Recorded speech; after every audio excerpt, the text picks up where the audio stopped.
So a lot of the work we do in lesson 3-2 involves positive exponents, and most of the exponents you've probably dealt with in other math classes to this point have been positive exponents. But it turns out that exponents don't have to be positive. We can consider 0 for an exponent. We can consider negative integers as exponents. If you go on and take Math 105, we'll even talk about how you can use fractions for exponents. But the purpose of this video is to talk a little bit about 0 and negative exponents. So let's begin with the following idea. All right, let's consider x to the fourth. Now, if we take x to the fourth and divide it by x, we get x to the third. X to the fourth over x to the first. We do 4 minus 1 for the exponents. We get x to the third using our division rule. If I divide x to the third by x, I get x squared. Divide x squared by x, I get x to the first. So if we follow this pattern, if I divide x to the first by x, I should get x to the 0. And if I divide x to the 0 by x, I should get x to the negative 1. And I can keep going. Divide by x, get x to the negative 2. Divide by x, get x to the negative 3. Divide by x, get x to the negative 4. So let's think a little bit about what this means. All right, x to the fourth means x times x times x times x, or x to the fourth. X to the third is 3x's multiplied together. X squared is x times x. X to the first power is just x. Now, if we divide x by itself, if we divide x by x, we get 1. So x to the 0 is the same thing as 1. It turns out anything to the 0 power is 1.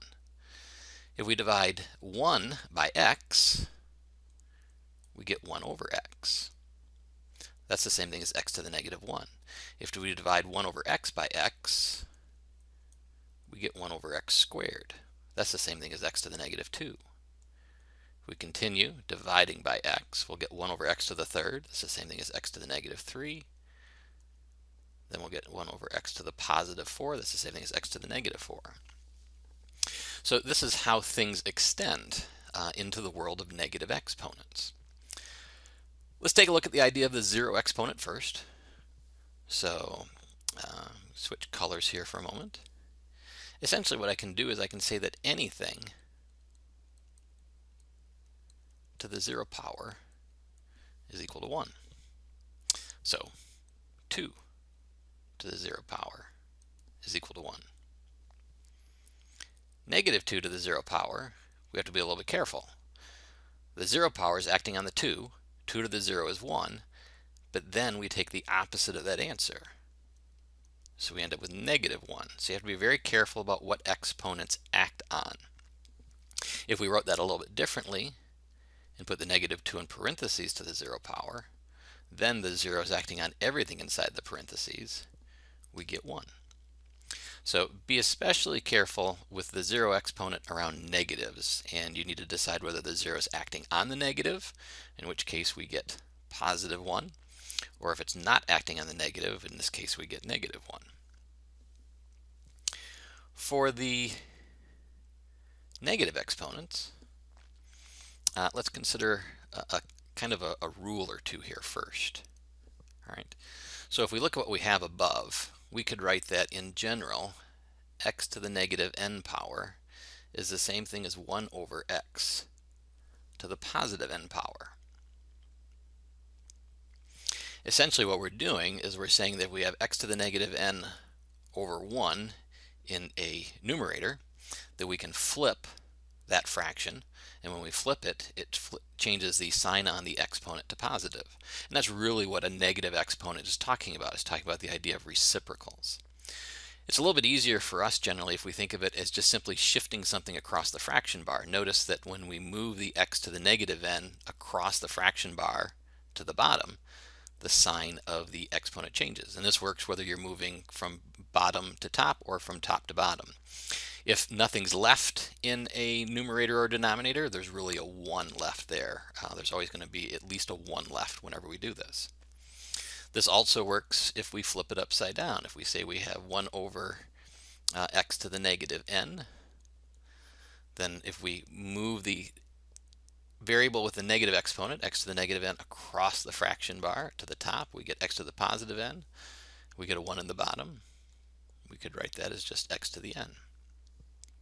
So a couple of examples, and one of the things you will see is that the instructions will often ask you to write your answers using only positive exponents. So x to the negative 4, we can think of that as x to the negative 4 over 1. We can either think of it as flipping it, which gives us 1 over x to the 4th, or we can take that x to the negative 4, move it into the denominator, which changes the sign on the exponent to positive 4. What if we had something like 3 over x to the negative 2? Well, that's going to look like 3 times x squared over 1. We're going to take the x to the negative 2, move it across the fraction bar, in this case from the bottom to the top. That changes the sign on the exponent, in this case from negative to positive.